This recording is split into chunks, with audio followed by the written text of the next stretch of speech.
साल 2018 ठंडी नवंबर की रात आर्मेनिया की राजधानी येरेवान का हवाई अड्डा उस वक्त पूरी तरह खाली था, लेकिन सुरक्षा के घेरे बेहद सख्त थे। चारों तरफ स्नाइपर तैनात थे। हर एंट्री और एग्जिट पॉइंट पर डॉग स्क्वाड तैनात थे, क्योंकि भारत के राष्ट्रीय सुरक्षा सलाहकार अजीत डोभाल एक बेहद गुप्त मिशन पर यहां उतरने वाले थे। डोभाल का आर्मेनिया आना कोई साधारण यात्रा नहीं थी। उन्हें अपने एक टॉप सीक्रेट सोर्स से सूचना मिली थी कि पाकिस्तान की आईएसआई और उसकी खतरनाक कमांडो फोर्स एसएसजी मिलकर भारत के खिलाफ एक बहुत बड़ी साजिश रच रहे हैं। यह साजिश इतनी बड़ी थी कि इससे भारत की पूरी सिक्योरिटी आर्किटेक्चर हिल सकती थी। डोभाल उसी साजिश की जड़ तक पहुंचना चाहते थे, लेकिन आईएसआई को इस मिशन की भनक लग गई। उनके पास भी अपने एजेंट थे जो डोभाल के काफिले की मूवमेंट पर नजर रख रहे थे। उन्हें पता चल गया था कि डोभाल कब, कहां और किस रूट से आ रहे हैं।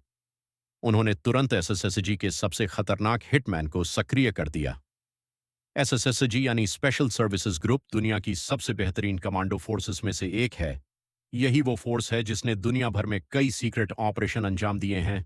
ये वो फोर्स है जो अमेरिकी नेवी सील्स और ब्रिटिश एसएस के साथ ट्रेनिंग लेती है। पाकिस्तान की आईएसआई ने एसएसजी को साफ ऑर्डर दे दिया था कि जिस डोभाल ने आईएसआई के दांत खट्टे कर रखे हैं उसे या तो जिंदा पकड़ो या मुर्दा, और जिंदा भी नहीं तो मुर्दा ही सही, लेकिन उसे कभी भारत वापस नहीं जाना चाहिए। उन एसएसजी कमांडोज के पास अत्याधुनिक हथियार थे। सबसे पहले उन्होंने येरेवान हवाई अड्डे के आसपास के इलाकों में अपने जासूस बिठा दिए। हर उस शख्स को रिकॉर्ड किया जो डोभाल के काफिले के पास जाता था। एक स्थानीय कैफे के वेटर को $500 देकर उन्होंने अपना एजेंट बना लिया था। वो वेटर डोभाल के सुरक्षा कर्मियों की बातचीत को सुनकर एसएसजी तक पहुंचा रहा था, लेकिन डोभाल को इसकी भनक लग गई। उन्होंने अगले ही दिन अपने सुरक्षा कर्मियों से कहा कि अब स्थानीय लोगों से कोई बातचीत नहीं करनी है, सारा खाना अपने पैकेट से ही खाना है। आखिरकार वो रात आ गई जब डोभाल का काफिला हवाई अड्डे से निकलने वाला था। डोभाल 3 बिल्कुल एक जैसी गाड़ियों में से किसी एक में बैठे थे। उनकी यह चाल थी कि कोई नहीं जान सकता था कि असली डोभाल किस गाड़ी में है। गाड़ियों के नंबर प्लेट भी बदल दिए गए थे। हर गाड़ी के शीशों पर ऐसी फिल्म लगी थी जिससे बाहर से अंदर कुछ दिखाई नहीं देता था। काफिला हवाई अड्डे से निकलते ही अंधेरे में गायब हो गया। उनकी गाड़ियों की लाइटें बंद थीं। उनका रास्ता पहले से तय किया गया था, लेकिन उस रास्ते को बीच में ही बदल दिया गया। डोभाल ने सिर्फ अपने सबसे करीबी 3 सुरक्षाकर्मियों को ही सही लोकेशन बताई थी। बाकी सबको अलग अलग रास्तों पर भेज दिया गया था, लेकिन एसएसजी के कमांडोज पहले से ही अलर्ट थे। उन्होंने उस रास्ते पर जो डोभाल की टीम को लेना था एक फर्जी सुरक्षा नाका लगा रखा था। वर्दी में वो लोग असल में एसएसजी के कमांडो थे जो डोभाल की गाड़ी का इंतजार कर रहे थे। उनके पास ताकतवर हथियार थे। साइलेंसर लगी M4, कार्बाइन राइफलें, MP5, सबमशीन गन और अंडर बैरल ग्रेनेड लॉन्चर तक थे। उन्होंने सड़क के दोनों तरफ अपनी पोजीशन बना ली थी। जैसे ही डोभाल की गाड़ी उस नाके के करीब पहुंची, तभी गनीमत से डोभाल के सुरक्षाकर्मियों ने कुछ अजीब सा महसूस किया। उन लोगों की वर्दी में अटपटापन था। उनके बूट्स में अलग तरह की चमक थी जो सामान्य पुलिस वालों की वर्दी में नहीं होती। उनके हाथों में पकड़ी गन सामान्य पुलिस वालों से बिल्कुल अलग थी। और सबसे बड़ी बात, उनकी ड्रेस के स्लीव्स के ऊपर एक छोटा सा निशान था जो सिर्फ एसएसजी के कमांडोज के पास होता है। डोभाल को इस बात की पुष्टि करने में 1 सेकंड भी नहीं लगा। उन्होंने अपने ड्राइवर से कहा, नाके की तरफ मत जाओ, बाएं मुड़ो और पहाड़ी रास्ते से निकलो। जो रास्ता डोभाल बता रहे थे वो एक बेहद पुराना रास्ता था जो किसी नक्शे में दर्ज नहीं था। वह रास्ता शहर के बाहरी इलाके से होता हुआ एक पुरानी सीवर लाइन तक जाता था और वहां से एक सीक्रेट बंकर तक पहुंचता था। यह बंकर सोवियत काल में बनाया गया था और इसके बारे में बहुत कम लोग जानते थे। ड्राइवर ने एकदम तेज कट मारी। गाड़ी तेज रफ्तार से उस अंधेरे रास्ते में घुस गई। गाड़ी की लाइटें बंद थीं। डोभाल और उनके सुरक्षाकर्मी नीचे झुके हुए थे। कोई एक शब्द नहीं बोल रहा था। सबने अपनी सांसें रोक रखी थीं, कहीं कोई आवाज ना निकल जाए। तभी पीछे से एक तेज धमाके की आवाज आई। एसएसजी कमांडोज ने फायरिंग शुरू कर दी थी। गोलियां इतनी तेज थीं कि हवा चीरती हुई गुजर रही थी। कुछ गोलियां गाड़ी के पीछे के बम्पर को छू गईं, लेकिन तब तक डोभाल की गाड़ी उस काले अंधेरे में पूरी तरह गायब हो चुकी थी। एसएसजी के कमांडो पूरी रात उस इलाके में छानबीन करते रहे, लेकिन डोभाल का कोई सुराग नहीं मिला। डोभाल उस रात बाल बाल बच गए थे। उस रात के बाद डोभाल ने अपनी सुरक्षा व्यवस्था को और भी सख्त कर दिया। हर उस शख्स की जांच की गई जो डोभाल के संपर्क में आया था। कई दिनों तक पूछताछ चलती रही। आखिरकार पता चल गया कि डोभाल के सुरक्षा प्रोटोकॉल को किसने लीक किया था। वो था कोई और नहीं बल्कि डोभाल के ही काफिले का एक ड्राइवर। उस ड्राइवर ने एक लालची रिश्तेदार के बहकावे में आकर एसएसजी को पूरी जानकारी दे दी थी। लेकिन डोभाल ने उस ड्राइवर को बख्श दिया, क्योंकि वह उसे बचपन से जानता था, लेकिन उसे हमेशा के लिए सुरक्षा बल से बाहर कर दिया गया। एसएसजी ने उस मिशन को रद्द तो कर दिया, लेकिन डोभाल को मारने के इरादे नहीं छोड़े थे। अब तक पाकिस्तानी खुफिया एजेंसी समझ चुकी थी कि डोभाल उनके बस की बात नहीं है, लेकिन उन्होंने हार नहीं मानी। डोभाल पर हमले की एक के बाद एक योजनाएं बनती रहीं। साल 2019 की शुरुआत पुलवामा हमले के बाद। जनवरी में जम्मू कश्मीर के पुलवामा में हुए आतंकी हमले ने पूरे देश को हिलाकर रख दिया था। 14 फरवरी को जब सीआरपीएफ का काफिला पुलवामा के एक सुनसान रास्ते से गुजर रहा था, तभी एक आतंकी ने अपनी विस्फोटकों से भरी गाड़ी को उस काफिले से टक्कर मार दी थी। 4 दर्जन से ज्यादा जवान उस हमले में शहीद हो गए थे। पूरा देश गुस्से से जल रहा था। हर आंख से आंसू बह रहे थे। हर दिल में एक ही आवाज थी। बदला प्रधानमंत्री नरेंद्र मोदी ने एनएसए अजीत डोभाल को बुलाया और एक साफ आदेश दिया। जवाब ऐसा देना है जिसे पाकिस्तान कभी ना भूले। डोभाल ने अपनी पूरी टीम को संगीत जुटा लिया। रॉ की गुप्त शाखा ने काम करना शुरू कर दिया। पूरी रातें जाग कर बीत रही थीं। हर मिनट कीमती था। बालाकोट एयर स्ट्राइक से ठीक 48 घंटे पहले डोभाल एक बेहद टॉप सीक्रेट लोकेशन पर थे। वो लोकेशन दिल्ली के किसी बेसमेंट में थी जिसके बारे में सिर्फ 2 लोग जानते थे। खुद डोभाल और प्रधानमंत्री मोदी वहां भारत के टॉप कमांडो और इंटेलिजेंस अफसर इकट्ठा थे। नक्शे बिछे थे। लैपटॉप खुले थे। सैटेलाइट तस्वीरें स्क्रीन पर दिख रही थीं। तभी डोभाल को एक और चौंकाने वाली इंटेल मिली। पाकिस्तानी एसएसजी इसी बीच डोभाल पर जानलेवा हमले की योजना बना रही थी, और इस बार हमले के तार सीधे पाकिस्तानी सेना के एक मेजर जनरल से जुड़े थे। वो मेजर जनरल खुद हर रोज डोभाल की लोकेशन ट्रैक कर रहा था। पाकिस्तान समझ चुका था कि बालाकोट की पूरी कमान डोभाल के हाथ में है। अगर डोभाल को उस वक्त मार दिया गया तो पूरा ऑपरेशन ठप हो सकता था। लेकिन डोभाल ने इस बार कोई मौका नहीं छोड़ा। उन्होंने अपनी पूरी सुरक्षा टीम को तुरंत अलर्ट कर दिया, और जिस किसी को भी उनके बारे में जरा सी भी जानकारी थी उसे एक सीक्रेट बंकर में स्थानांतरित कर दिया गया। उसी दौरान डोभाल की टीम ने एक एसएसजी एजेंट को दबोच लिया जो डोभाल के काफिले में घुसपैठ कर चुका था। वो एजेंट मेकअप आर्टिस्ट का वेश धारण किए था। उसने डोभाल के बाल काटने के बहाने उनके करीब पहुंचने की कोशिश की थी। उस एजेंट से पूछताछ में बेहद खतरनाक खुलासा हुआ।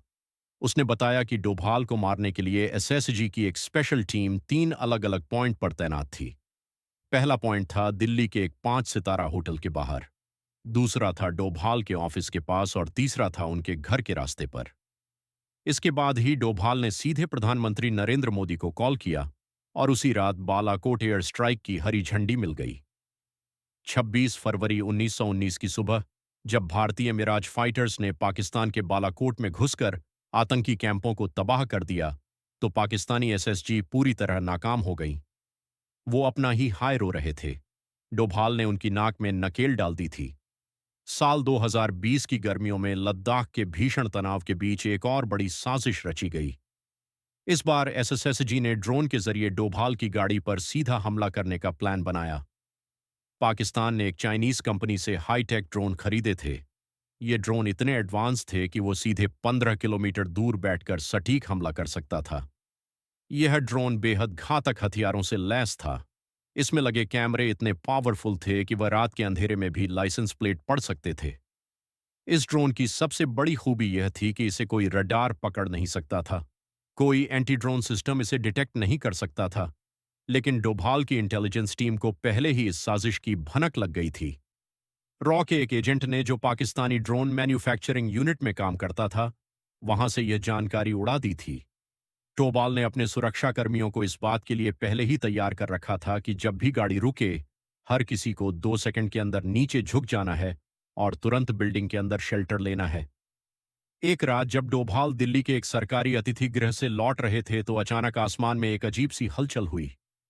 एक छोटा सा ड्रोन बिना किसी आवाज के उनकी गाड़ी के ऊपर मंडरा रहा था। डोभाल के सुरक्षा कर्मियों की नजर उस ड्रोन पर पड़ी।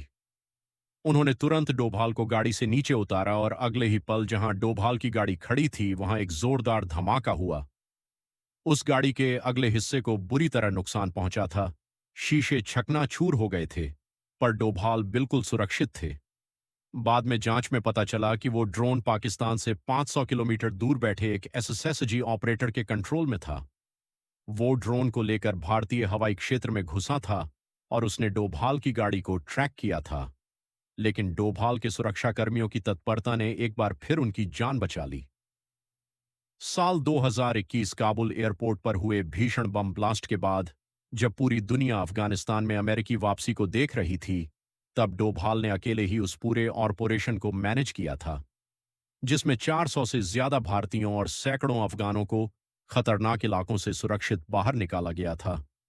यह ऑपरेशन ऑपरेशन देवी शक्ति के नाम से जाना जाता है। इसी बीच एसएसजी ने एक बार फिर डोभाल के लिए जाल बिछाया। उन्हें मालूम था कि डोभाल कब और कहां अफगानिस्तान से काबुल हवाई अड्डे के रास्ते भारत लौटेंगे। अफगानिस्तान के अंदर ही एसएसजी के कमांडोज बाहरी पोशाक में सड़कों पर उतर चुके थे। वो टैक्सी ड्राइवर बनकर घूम रहे थे, मोबाइल फोन रिपेयर करने वालों की दुकानों पर बैठे थे। किसी को शक नहीं हुआ कि ये लोग असल में डोभाल की राह देख रहे हैं। लेकिन डोभाल ने अपने पूरे काफिले के साथ चुपके से उस जाल से निकलने की एक बेहद चालाक योजना बनाई। डोभाल एक पुरानी औद्योगिक इमारत के अंदर पहुंचे। वहां उन्हें पता था कि एक सुरंग है जो सीधे हवाई अड्डे के रनवे तक जाती थी और इसके बारे में सिर्फ डोभाल और उनके दो सबसे करीबी सहयोगियों को पता था।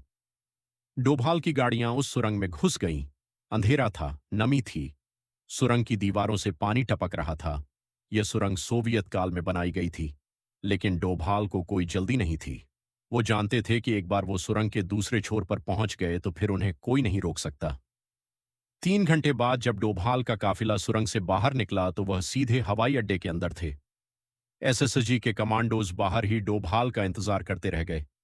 एक बार फिर डोभाल ने एसएसजी को चकमा दे दिया। साल 2022 जब संसद का मानसून सत्र चल रहा था, तब एक और चौंकाने वाली घटना सामने आई। एक पाकिस्तानी एजेंट नई दिल्ली में घुस आया था।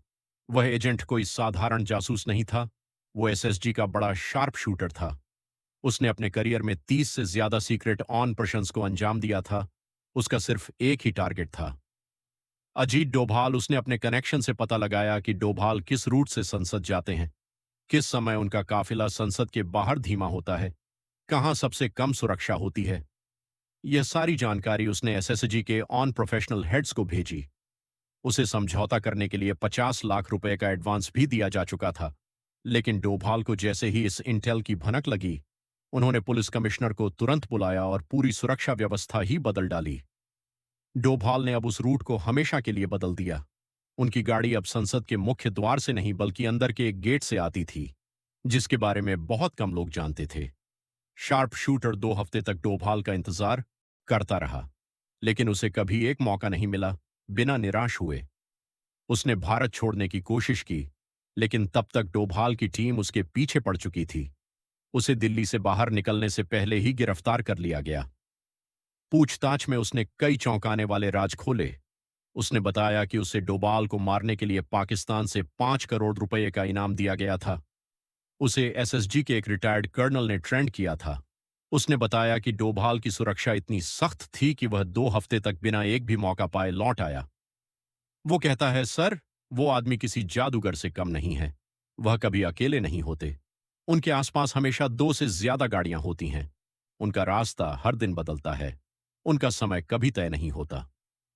साल 2023 जब दुबई में इंटरनेशनल कॉन्फ्रेंस चल रही थी, तब फिर से एसएसजी ने अपनी पुरानी करतूत दोहराने की कोशिश की। इस बार हत्या का तरीका बेहद अलग और शातिर था। उन्होंने डोभाल के खाने में जहर मिलवाने का प्लान बनाया। दुबई में एक बहुत बड़ी अंतर्राष्ट्रीय सुरक्षा कॉन्फ्रेंस आयोजित थी, जहां दुनिया भर के इंटेलिजेंस अफसर और सुरक्षा विशेषज्ञ आए थे। एसएसजी ने एक स्थानीय कैटरिंग स्टाफ में अपने एजेंट को डाल दिया था। वो एजेंट 3 साल से दुबई में रह रहा था। उसकी पहचान एक साधारण खाना परोसने वाले बच्चे की थी। डोभाल का खाना हर बार एक ही प्लेट में अलग से आता था। उस प्लेट को डोभाल के सुरक्षाकर्मी ही लेकर जाते थे। उस एजेंट को खाने में जहर मिलाने की जिम्मेदारी दी गई थी। यह जहर इतना शातिर था कि खाने के 6 से 8 घंटे बाद असर करता था। तब तक डोभाल भारत वापस आ चुके होते थे और हमलावर दुबई से फरार हो चुका होता था। लेकिन डोभाल के सुरक्षाकर्मी हर बार की तरह इस बार भी पूरी तरह अलर्ट थे। उन्होंने हर प्लेट को स्पेशल डॉग्स से चेक करवाया ही। डॉग्स इतने ट्रेंड थे कि वो हल्की सी बाँ आने पर भी अपनी पोजीशन बदल लेते थे। खाना परोसने से पहले ही जहर की पुष्टि हो गई। उस एजेंट को तुरंत हिरासत में ले लिया गया और डोभाल एक बार फिर बाल बाल बच गए। साल 2024 शुरुआत में एक बार फिर खुफिया सूचनाएं आई कि एसएसजी ने भारत के किसी टॉप लेवल अफसर की हत्या की नई योजना बनाई है। हालांकि उस योजना के बारे में अभी तक ऑफिशियली कुछ नहीं बोला गया है, लेकिन इंटेलिजेंस एक्सपर्ट्स के मुताबिक उस योजना को भी डोभाल और उनकी टीम ने पहले ही नाकाम कर दिया है या फिर उस पर अभी काम चल रहा है। आज अजीत डोभाल भारत के सबसे ताकतवर और सबसे चर्चित राष्ट्रीय सुरक्षा सलाहकार हैं। उन्होंने न सिर्फ एसएसजी बल्कि कई मौकों पर आईएसआई के कुकर्मों को भी नाकाम किया है। डोभाल वो चेहरा है जिसे ना तो कोई डरा सकता है और ना ही कोई खरीद सकता है। उनकी रणनीतिक सोच, उनकी सूझबूझ और उनकी सादगी उन्हें दुनिया के सबसे आइकॉनिक स्पाइस्टर्स में गिनाती है। प्रधानमंत्री नरेंद्र मोदी ने खुद कई बार सार्वजनिक रूप से कहा है कि देश की सुरक्षा को मजबूत करने में अजीत डोभाल का अतुलनीय योगदान है। चाहे वह सर्जिकल स्ट्राइक हो या बालाकोट एयर स्ट्राइक या फिर पुलवामा के बाद की कार्रवाई, हर बार डोभाल एक ऐसे सिपाही की तरह तैनात रहे हैं जो कभी थकता नहीं। यह थी कहानी अजीत डोभाल की कि कैसे उन्होंने पाकिस्तानी एसएसजी के कई खतरनाक चालों को नाकाम किया, कैसे वह हर बार अपनी चालाकी और तैयारी से दुश्मन को मात देते रहे। अगर आपको यह वीडियो पसंद आया हो तो इस वीडियो को लाइक जरूर करें और ऐसे ही रोमांचक कहानियों और खुफिया गुप्त ऑपरेशंस के लिए चैनल को सब्सक्राइब करना ना भूलें। मिलते हैं अगले वीडियो में, तब तक के लिए जय हिंद।